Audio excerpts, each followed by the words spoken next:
Food bloggers, hi, how are you today? Thank you so much for tuning in to the Eat Blog Talk podcast. This is the place for food bloggers to get information and inspiration to accelerate your blog's growth and ultimately help you to achieve your freedom, whether that's financial, personal, or professional.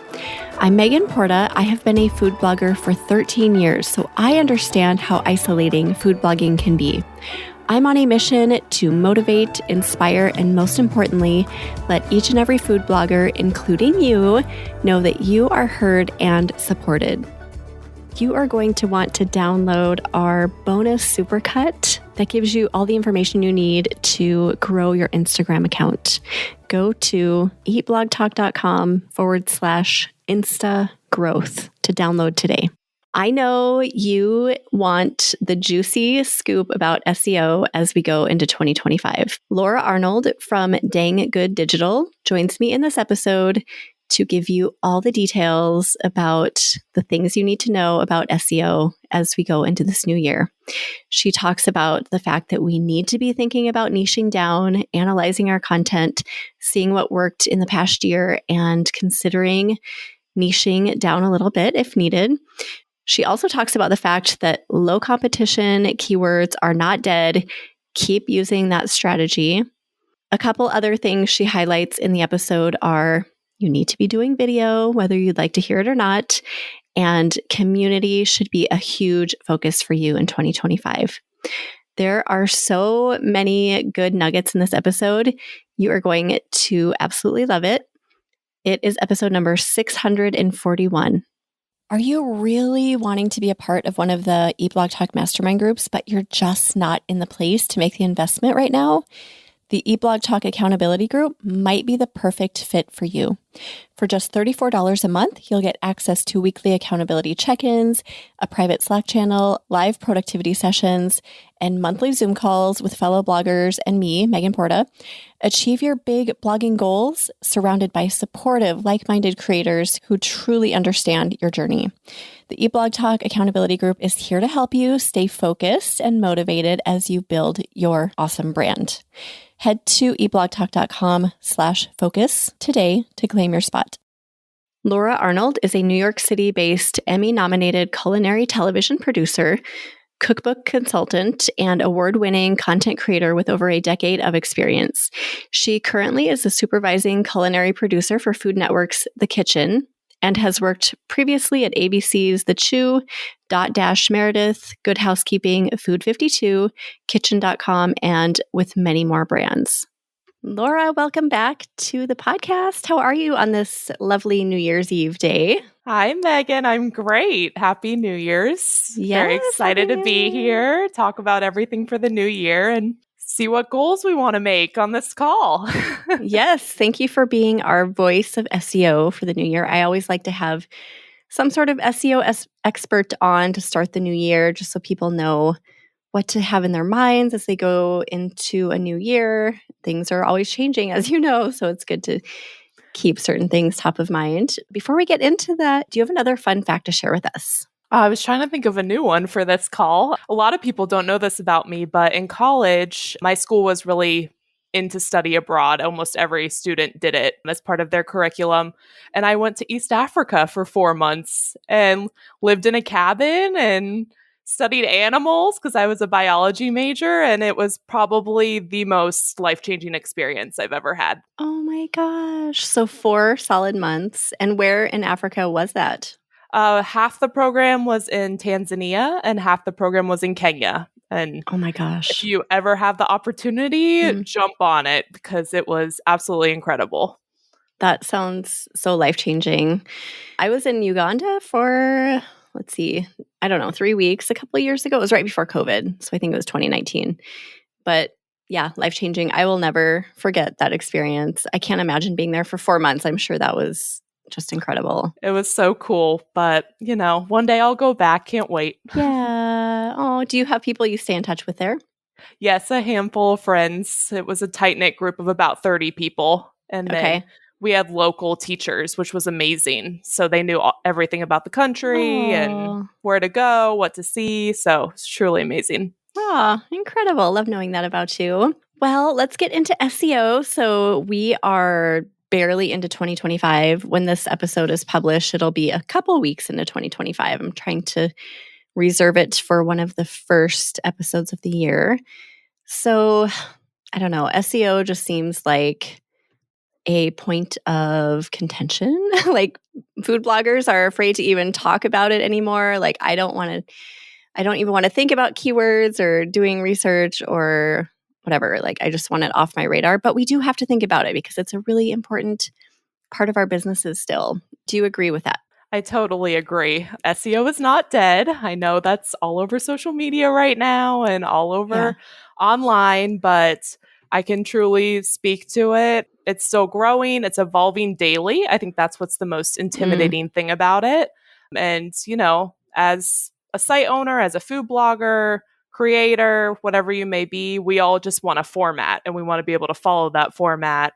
And unfortunately, we're now in the day and age of we don't know what's coming next week, next month, 3 months down the road. But I have a bunch of tips to give everybody to make sure they feel calm about SEO. I can speak to that my clients and just briefly starting to review their Q4 analytics have done like the best they've ever done since the pandemic. That's awesome. Wow. So many of them, and they are thrilled. So that's great. The strategies are still working. So everybody needs to stay positive still, and it'll be great. I know I hear this kind of floating around all the time that newer bloggers can't make it in the land of SEO. But I was just talking to a newer blogger the other day who I think her site is only just over a year old, and she is getting Google traffic. She is getting keywords that are ranking on Google, and it's because her niche is so niche. It's like she's super niche down. So what do you think about that? Whether you're a newer blogger or a more established blogger, do you have to really focus on the niche right now? Yes, I think that was the first thing I was going to touch on. And what is so important in early January, it's the best time to start looking at what happened in Q4, your overall themes, and what your site is about. Even talk to your friend, your family about it, and niche down and understand what your strengths are in Google's eyes, as well as your followers' eyes, your community's eyes, and what's really being picked up by the web, and lean into it and see what happens. And for a lot of sites, that's where we're seeing success the most. So if it's cookies, if it's casseroles, if it's grilling, if it's 30-minute meals, there's probably some themes in the analytics that you can see month over month, and analytics is free. That's the beauty of it. So just go in and spend a day and even have a friend look at it who doesn't know anything about your site, that's a good idea. Whether they're in blogging or not, because oftentimes people who aren't even in the industry can easily look and say, well, I think it looks like you're good at this, and see what they pick up on. So do you recommend looking at, say, the past year, what Google has seen you as an expert in over 12 months or longer or shorter? I would go quarter by quarter over the last year and kind of see what happened, especially because we had some major updates last year, which I think were shocking to a lot of people. It helped some people. It really hurt some people. We're still trying to figure them out. So I think the last year is a great place to start, especially with, the development of AI being more and more in Google search platform and how that's affecting everything as well. So I usually go in every quarter and kind of see how it's shaping up, what's performed well, what hasn't, and kind of just readjust my content month by month for my clients. Because once again, I like to hit home too. I know a lot of bloggers, and this may be a pain point, like to plan their content 6 months, a year in advance. I strongly discourage that, just because, as we keep saying, SEO is changing every day. What you're ranking for, what's current, what's trending, it all plays into the online Google game. So we need to make sure we're planning more timely content. 2 months out is great. That's still early enough. Even 3 months out is fine. A month in advance is fine. I'm finding that too, which is insane. That's how quick Google can really pick up on things. Well, that's good news for me because I have never been one of those people who plan 6 months. I know people who plan like 12 months out. Yes. That to me, that is just mind blowing. Like, how do you do that? But I leaned into intuition with this lately too. Like, it's not healthy for your blog to plan that far these days. So I'm glad that aligns with what you're saying. Yeah, you want to still ebb and flow with the current food trends out there, which is so important. Like last year, we saw dill pickles come to rise. We saw cottage cheese come to rise. Well, you want to make sure you have room for that if that fits into your content niche, things like that. Yeah. So what if somebody has a more established blog and it's kind of generally themed, like I do like dinners and desserts and salads or whatever, and they look at Google Analytics and see that salads are the reason people are coming to them. They have like, I don't know, 7 of their top 10 or recipes in the past year salads. How do you go about that? Do you get rid of your other content? Do you keep it there? Do you just start producing more salad content? What's a strategy for that? So I generally like to then start experimenting and leaning into salads, but don't do all salads because, we still want to create revenue and keep things not too scary and taking large risks at any one time. So I usually like to say you're doing 10 new recipes a month, 8 new recipes a month, maybe make a third of those salads and then keep the other 2/3 stuff that you can rely on and things your community would still like or Google knows you by. And then just kind of grow that if it's doing well month after month. It could end up being half your content ends up being salads over time.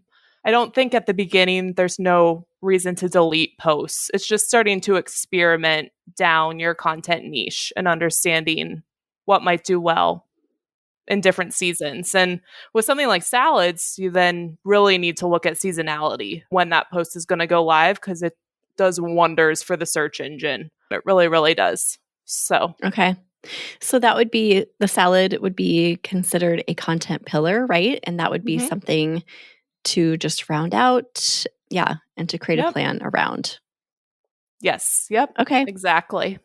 And then would you recommend changing your about page? So including more like I'm an expert in salads and I don't know, like making sure that people know that you are an established salad maker in your about page. Yes. I mean, if it starts really trending, which is great, I definitely would alter your about page. But, say you're an expert in salads, but then if you still have all your general content, just say, I'm an expert in home cooked meals, family friendly options, weeknight meal prep, all those trigger words that we love so much. So, okay. And then for newer bloggers, let's say they're a year in or so or less and are just not getting any Google traction, do you recommend just trying to niche down a little bit based on what is rising to the top in analytics? Yes, I would first do that and see kind of what's going on the past handful of months. If you're still really not seeing any trends, like it's just all over the board, I would just start trying to look at your keywords. And I know this is very controversial right now, but I've been using it with my clients who have newer blogs and we're getting success and trying to figure out what their niche is going to be in their content. So we're looking for high volume, low competition keywords. Once again, the competition score is something to look at, but it's not a rule by any means. Yeah. But you're just wanting to try to find new recipes because there's a gazillion out there and there's more every day that are new. Nothing's too old to do. And trying to find your niche within that topic, whether it's through a long tail keyword or something that just it's newer to the market, like dill pickle tuna salad or something, and seeing if that is a high volume, low competition and seeing if you can get ranking quickly with the right post writing, photos, etc. Okay. So if you find one of those high volume, low competition keywords that ranks quickly, then do you carry with that theme? Like, okay, this worked, so I'm going to run with the tuna salad or the dill pickle or something that's hidden in there. Okay. So I would start trying to kind of develop out your site and your categories, which I call content pillars, to make sure you have just an organized site to begin with that's SEO user friendly and you're finding topics that are ranking. Okay. And I see that every month with new recipe ideas.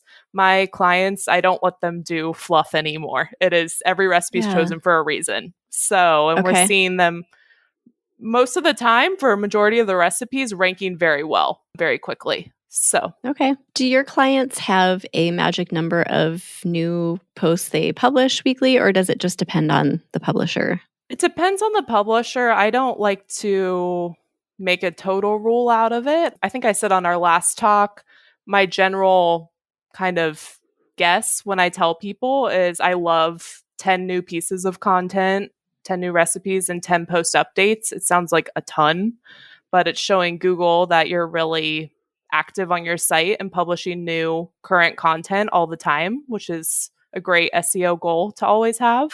Some of them can do that, some of them can't. So if it's 5, that's great. If it's 8, depending on the month, what's going on, just to try to see what they can do. And I've seen success with all different numbers. So, okay. So did you say 10 new and 10 updates, or were you saying 10? Oh, wow. That is a lot. It's a lot. Yeah. That feels like a huge stretch for me. It's overwhelming. Yeah. So most of my clients, I say, let's aim for like 5 new posts and see how that goes. And especially depending on what size their blog is. So it's a larger blog. Maybe we just want to dive into more updates and do 12 updates or something and 4 new posts just to kind of see how the strategy is going to work. So every site's a little different, just depending on what you need to do. And usually, as the site owner, if you feel like your content's super outdated, you never have time to do an update, well, we should probably focus on some updates for the time being, rather than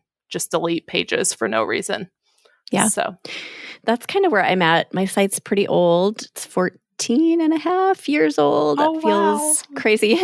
But I have just felt like I need to focus on updating. I have so much content that doesn't get any traction. It's just sitting there, but it's like really good stuff, really good recipes. So if I can find a keyword that fits and that's high volume, low competition, I will redo it. So since September, I've been doing between 10 and 12 updates a month, which has been a lot, but it's been doable. And then I've been doing 4 new. So I'm definitely leaning toward the heavy on the update and more lean on the new. But yeah, like you said, it can vary depending on the individual. It's going to every site's going to have a different requirement, I think. Yeah, and the updates do wonders as well. It just depends on what you're updating, and you can even tweak the recipe a little if it's 10 years old. And I have been doing that. If you need it to fit the keyword, there's nothing stopping you from tweaking that recipe, making it more current, a better version of it. Google loves that, as well as your readers. So maybe some new images. I mean, it's basically a new post that hopefully takes about half the time, maybe even a third if you're lucky. So exactly. Yeah, it's kind of felt like a dream. Like, wow, this is all kind of new content, but it's not. It's old content, but it's been working. And some of those recipes have really risen in ranking too. I've been keeping an eye on it. So you mentioned no fluff. So no more fluff. Choose keywords intentionally. Does that same rule apply to writing? So just getting right to the point when you're writing. Yes. My next unbelievably important point is all about writing your blog posts in this day and age and what we should be doing, what we shouldn't be doing. So, back in the original days of blogging, it was all about telling the story, the 3-page story, finding a story for everything. Then it turned into the opposite, which was almost like robotic writing with just keyword stuffing like crazy. And now we're kind of in the middle of that and learning how to master a personal touch with the SEO requirements that are going to get us to rank. And everyone's confused, which is understandable. And it's kind of tough to figure out. And it takes a lot of practice. But my biggest tips of advice for just writing posts is, how are you selling this recipe?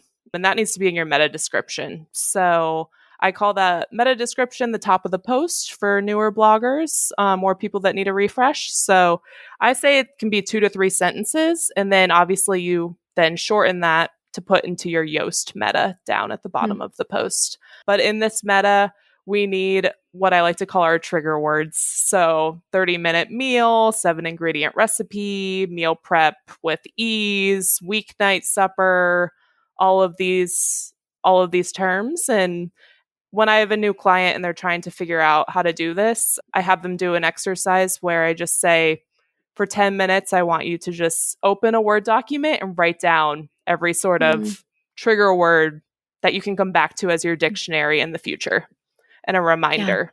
Because we all want to go back to this fluffy biscuit with a great creamy herby butter and like all of this stuff, which I hate to say it, that's why the reader's coming in the first place, is for that exact recipe, and they see it in your photo. And yes, we can still describe in a great way, but also add in those more trigger words to kind of sell the recipe as if you're talking to your friend. Like, oh my God, I made this great chocolate chip cookie. I didn't have to refrigerate the dough. It only took me 10 minutes. I had them ready for my party in under an hour. Like, this is amazing. Yeah. And that's the mentality we want to start getting into when writing posts. I love that. That's a good perspective to get into when you're thinking of those couple of sentences to put at the top. How would you describe this to a group of friends if you were sitting around and they're like, okay, why should I make this cookie recipe to bring to the baby shower or whatever? Well, here's why. And then, all of those important things come out that keep people scrolling so they keep reading and actually make your recipe. I love that. I'm going to try that. Yeah, we've found it's been super helpful, and especially in the meta description. Once you get into the intro, that's where you can have a little more fun, tell a little bit of the story. If it's your husband's favorite soup, if it's your kid's favorite recipe to make after school, like explain that. That's great. But then still keep that same language of the trigger words being easy, etc. Food bloggers, hello, imagine this, a retreat where learning, growth, and community come together in the most delicious way possible. Join us at the Eat Blog Talk Spring 2025 retreat happening March 6th through 9th in Minneapolis. With only 10 spots available, you are in for a treat that is intimate and very personalized. This retreat is packed with mastermind sessions, special SEO information, and incredible connections that are sure to be made. But the real highlight, Chef Ryan from Cookery Amendola is going to cook for us. Ryan's dishes go above and beyond. You will be blown away by his customized multi-course dinner on Saturday night and so many other delicious goodies enjoyed throughout the weekend. Every retreat that Ryan has been at has been a truly unforgettable experience that everyone raves about. And it's not just the food, Ryan also brings the fun. Reserve your spot now to tap into all of this awesomeness. Apply today at eatblogtalk.com/retreat. You could even do it in real life. Sit down with your family or friends and explain to them why they should make the recipe and see what comes out. That would be a fun exercise. Yeah, that's the best exercise I tell every client is sit down with whoever you want to hear from and has great advice and just start asking them questions about your site. And they'll have a lot to tell you right off the bat. Yeah. It's hard to do that though, to open up for critique, but very important as well. Yeah. And you're right. The writing of the entire post is such a balance these days because we're in this phase where it's like, okay, no long storytelling, no robotic writing. So find the balance in there. And it is a challenge. I mean, it's like, where do you fall?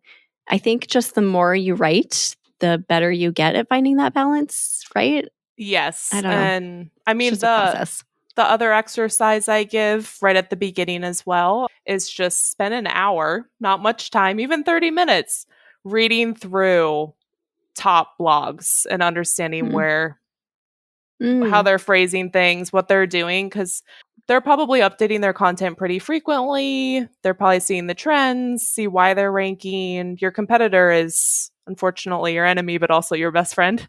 So it's really important to go and see what they're doing too. And if you just start reading over and over, the lingo kind of starts to stick with you as well. So love that recommendation.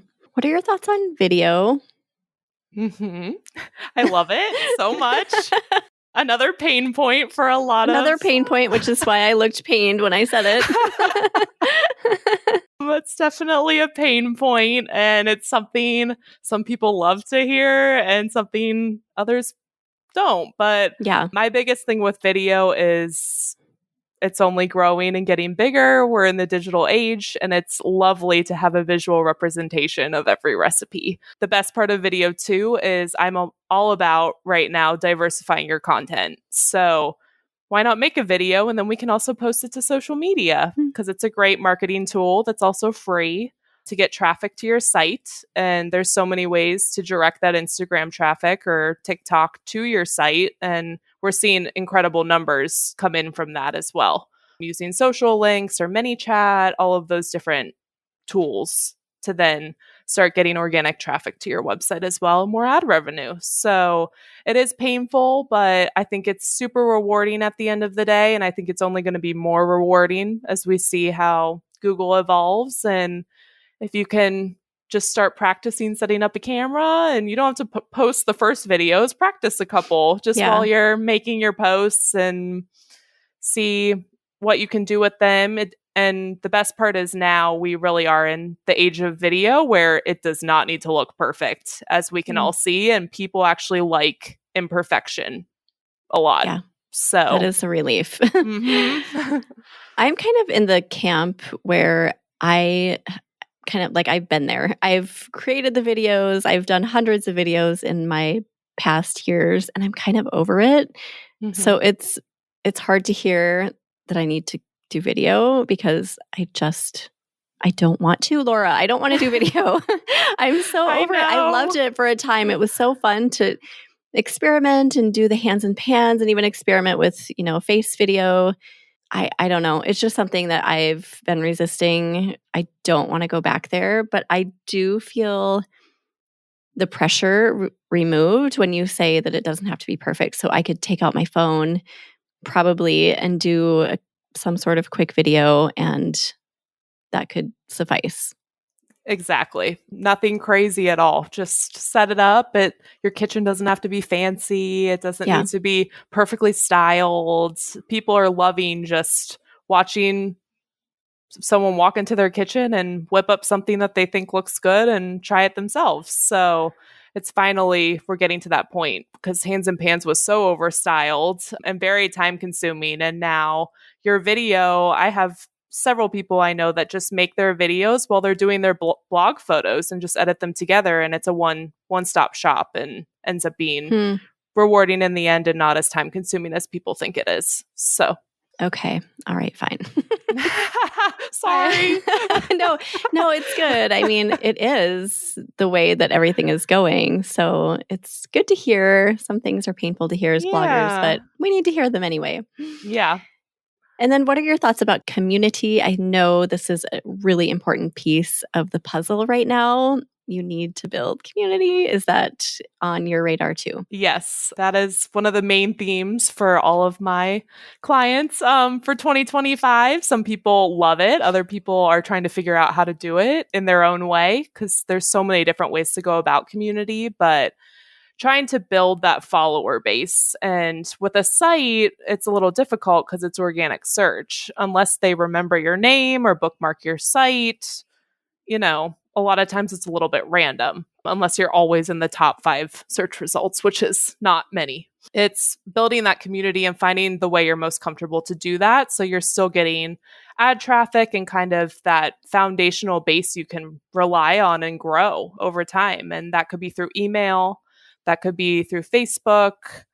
A lot of people have success there. It could be through Instagram. There's so many approachable methods of doing that these days. We're all about diversifying and just seeing how we can take that SEO as just the foundation and the base for the site, but then use it as a tool to grow the community, to keep the business running, and making sure you can keep your blog as your part-time or full-time or income, or however you're seeing your blog work for you.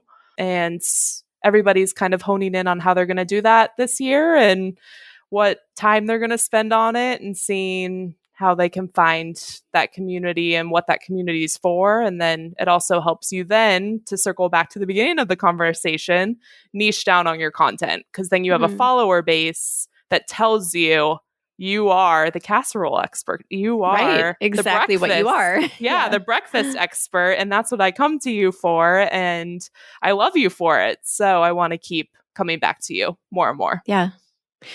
Yeah. It's hard to invest time in it, I think, especially as a new blogger, because you don't see the ROI immediately. You're like, why am I doing this? I need to put time into new recipes and keyword research and video and blah, blah, blah.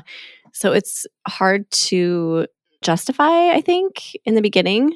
But for the people who do, I think they're the ones who really find like good things come quickly to them because of what you're saying, because then it creates this loop of, okay, this is our feedback for you. You're hearing exactly what you need to hear from the people who are looking at your content and absorbing your recipes and everything. So yeah, it is really important, but it's another one of those kind of, oh, do I have to do it things? You're just making your internet friends, as I like to call them. So it is painful at the beginning, and just make small goals. And that's the biggest thing. Also, just since it is New Year's Eve, make the small goals and they will spiral into the large goals. And that's I love that. Also what I tell people as well. Let's not like get on a call and say, I have to double my organic search next year. Let's start with approachable goals and see how they then spiral out and benefit us at the end of the day. How do you recommend finding the place to start with community? You mentioned Instagram, newsletter, maybe Substack, Facebook. How do we know where to begin with it? Or do we just try one thing and see what happens?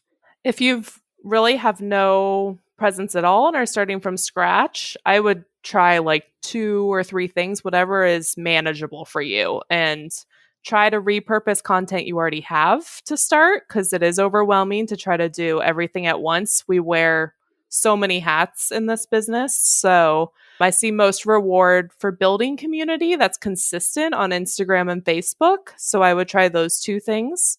TikTok is a little more like, am I viral today or out tomorrow? Like, what's going on? But if you want your consistent followers to keep coming back to you and excited to see what you're posting next, I would try those 2 platforms. They're very approachable, and you can use the same video for both. So if you have a reel that you're posting on your website, maybe it's a longer form on the website, and then you edit it to a little bit of a shorter form that goes both on Instagram and Facebook.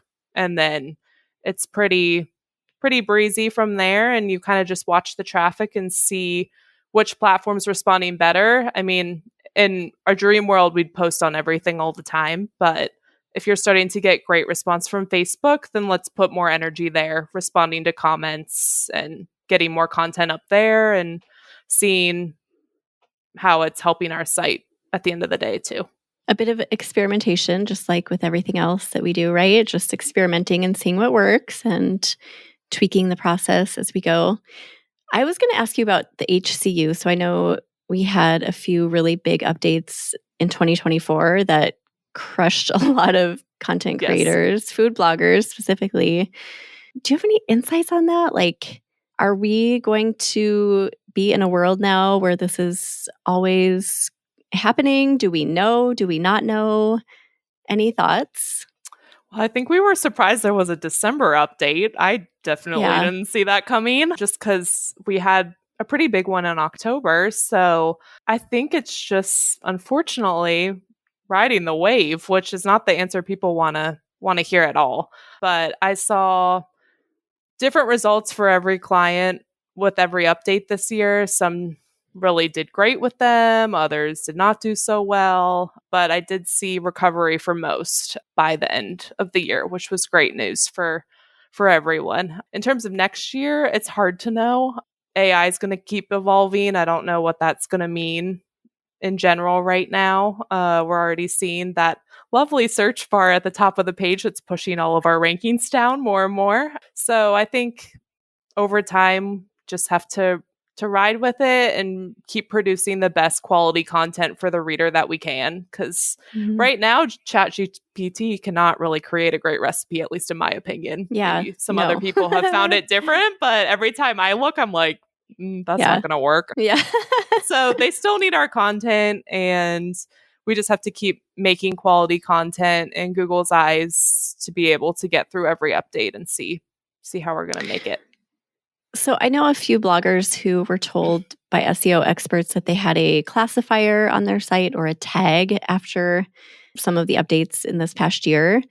What does that mean? And is there a way to know if our site has been given a tag or whatever you call it?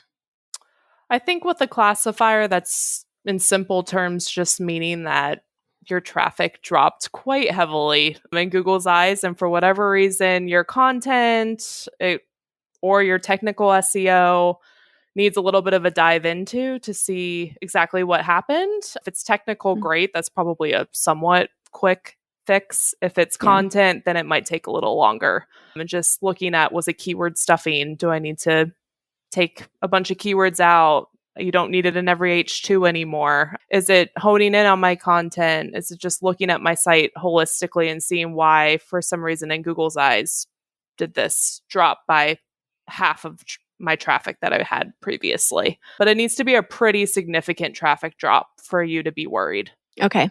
I was going to ask about domain authority because I also heard from a different SEO expert that if your site is under a certain number, and I don't remember what that number is, that basically you're kind of out of luck. Like there's nothing you can do. You just have to build up that domain authority in order to be seen these days in Google's eyes. What do you think about that? I don't know if I fully agree, which is probably good to hear, mainly because I do have newer bloggers and we are making great strides with a low domain authority because they haven't had their site for very long. I mean, we all know that blogging is a long game. If you're trying to do short wins through SEO, I can't say that that's going to really happen easily. And if you have a strategy, I'd love to know it. But it is, and a domain authority is when I'm teaching someone about blogging for the first time, it's your credit score. So we all know what a credit score is. It takes a while to build when you get your first credit card. Same with your blog. It's going to take a while to build as well, unless, you came from the media industry and have incredible backlinks overnight, which is not most people. So I think there's still room for growth. It's going to be a lot of patience, a lot of strategy, and just figuring out exactly what your niche is yet again to get ranking in the top 10. But I have bloggers that have not been blogging for more than 2 years and we're ranking. So I'm not totally discouraged. Yeah. Yeah, that's great news, I think, for newer bloggers, because it is so discouraging right now to start. I am thinking like 6-7 years ago, when you started a blog, it was just so different.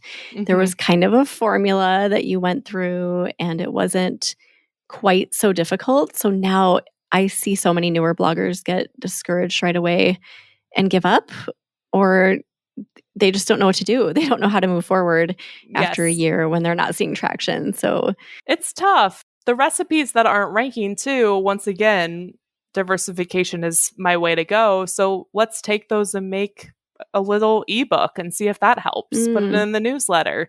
There's always a way to repurpose content that may not be ranking for SEO, but is great and making money off of it or finding a community through it. So, and both are going to benefit you at the end of the day in the long run. So, and there's always Pinterest, right? And Facebook. I know people who are making or getting traffic from Facebook still, and definitely Pinterest. So expand your horizons if you feel frustrated with the whole Google landscape. Yes. But don't give up on it, right? Laura, don't give up on SEO. Don't give up. No, because at the end of the day, your site is your resume and everything else builds off of that. So that's what people will know you as. If you're trying to also get brand sponsorships, they want to see your website. So you can't just fully give up. It is one tool in your vast array of different areas to spend your time, and you just have to choose what motivates you, what's most fulfilling, and what is also going to financially support you as well. So well said. I love that. What else do we need to know? going into 2025 in the realm of SEO, is there anything else that should be in our minds? The community aspect is really what I'm hitting home. So we've touched on it, but that is, I would put a post-it on your computer and write community and just make sure you really know what that means and how you want to build that. Because I think organic search is just going to become more and more competitive between other bloggers, other sites, AI, all the things. So we need to start kind of creating a name for our blog in a different way and just seeing how that shapes out. I love it. Well, thank you for all of this. This is juicy, good information going into 2025. And as you know, things can change, but it's kind of a good template for us to start with as food bloggers. So we appreciate you. Thank you so much, Laura, for all of this. Thank you for having me. I'm very honored to be your 2025 SEO expert. Yay. So now I know you have something called Sizzle SEO, your new membership program, right? Do you want to talk a little bit about that? Yes. So with all the questions that I've been getting over the past year, my company started kind of as an SEO for food bloggers company. I have a food background, working in food media in New York City for over 10 years, learning all the different ins and outs of digital media with recipes specifically. And I'm also a professionally trained chef. So with that came learning all different realms of different things in the industry and seeing the ebbs and flows, and kind of started out with SEO consulting. And now we're kind of opening that to just brand management consulting and all different things specifically for food creators and bloggers. So Sizzle SEO is super exciting. I can't wait to share. It's launching the first week of February. The registration's opening mid-January, and it's a food membership, so a monthly membership where food creators can come and ask me questions every single day. And that sounds crazy, but it's true. So if you have a question about your SEO, there will be a chat. I will answer the questions weekly, so you will get responses from me, and then I'll have a lovely newsletter full of tips that are current, how to stay current in our space and keep building on all the things I've talked about in this call and different goals. And then there'll also be a monthly webinar that takes all those unanswered questions from the weeks that I didn't get to, because I can't answer everything. And we will create an amazing webinar to dive deeper and make sure you all are understanding. But I think what's awesome about it is it's only for food creators. So it'll be very content specific and seeing what works for some people, what doesn't work for others, and kind of bouncing ideas off of each other. Awesome. And we will put that link. I believe I have the link here. I'm just checking. We'll put it in your show notes. So there's currently a wait list, and then you said it opens right away in February. Yes. Yeah. So just join the wait list for now, and then mid-January, it should be open to just actually get into the platform. It'll be hosted through Kajabi, if anyone's familiar, and then it'll actually begin February 1st, where you can start posting and see what happens. Yeah. I'm excited for you. I hope Thank that goes well. you. I'm sure it'll be a hit. Oh, good. And I love that it's for food creators specifically too. I think that will be highly valuable. Yes. Yeah. Because, recipe SEO is very different from other types of SEO. So yeah, for sure. Okay. Well, awesome. Do you have a quote or words of inspiration to leave us with, Laura? I would say my quote I say on every call to every client is diversify or go broke. Sounds harsh, but it's true. And it's really helped a lot of people. And just with the new year in mind, small steps lead to larger ones. So don't get too excited or make too lofty of goals, because you'll feel guilty at the end of the year next year, and that's not great. So let's start with small goals and make no larger guilt. steps. Yes, exactly. Awesome. Well, we'll put together a show notes page for you, Laura. We'll put everything we talked about today in it, as well as the link for Sizzle SEO. And you can find those at eatblogtalk.com/danggooddigital2.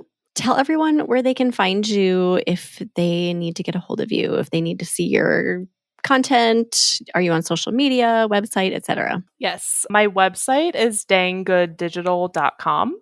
You can see everything I do there. That's where the membership also is, as Megan said. And then I'm also on Instagram at Dang Good Digital as well for different SEO tips and new news. So great. Everyone go check all of that out. Thanks again, Laura, for being here. And thank you for listening, food bloggers. I will see you next time. Thank you so much for listening to this episode of Eat Blog Talk. Please share this episode with a friend who would benefit from tuning in. I will see you next time.